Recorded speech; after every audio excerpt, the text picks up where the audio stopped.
When we look at history, particularly over here in the United Kingdom and London, you forget exactly just what people did to change our way of life. And it's often been said, isn't it, that the Victorian era was the great movement. Of course it was. It was the building of marvellous buildings that we still see grade listed today. You know, wonderful big theatres put together by Frank Matcham. Of course, railway stations that are still standing and used by their thousands today. But of course, it's the things that you don't see, perhaps literally under your very feet while walking around London, that you think, well, I didn't know anything about that.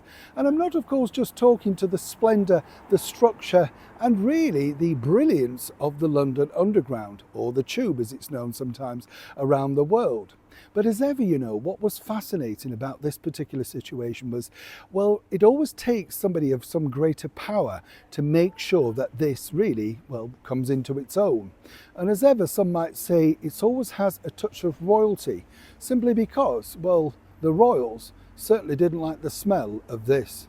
As ever, let me explain. Middle of the 19th century, well, the streets of London were in a terrible situation, really full of human filth, absolutely.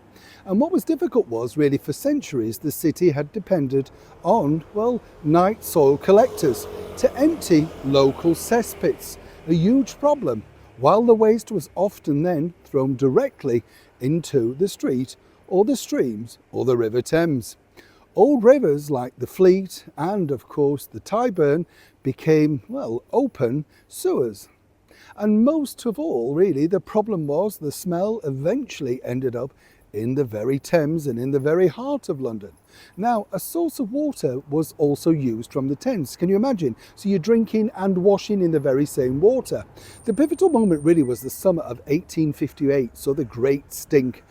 An overwhelming sort of, well, London moment, as it were. A very hot summer, the weather exposed the then baked human and industrial waste like never before. And this was all in the Thames, creating an appalling stench, which not only smothered the city, but also invaded, more pivotal, the riverside houses of Parliament. And on top of that, chums, oh yes, you've guessed it, royal palaces. Diseases were aplenty, including typhoid and fever, and they swept throughout the city and, of course, the population. But it was one man who decided to change it all. MPs reeled, of course, from the undiluted power of the stink, rushing a bill through finally to make sure that Parliament could do something about it, and provided the money to construct a massive new sewer. Oh yes. Now, the good news about this was really Habitats and Heritage have just been very successfully awarded a big lottery fund of £249,000 grant from the National Lottery Heritage Fund.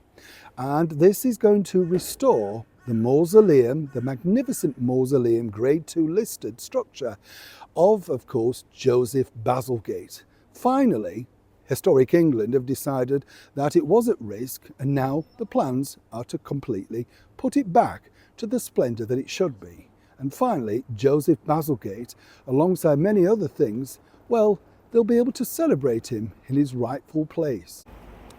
So while it's great news that Joseph Bazalgette will now, of course, have his mausoleum put together in great resplendence, and of course people will be looking at that hopefully for the next 100 of years, Londoners owe this man a great deal. I mean, the sewers are still working brilliantly today, and it is a feat of Victorian, well, not only just architecture, but mechanisms, structures, whatever you want to call it as well.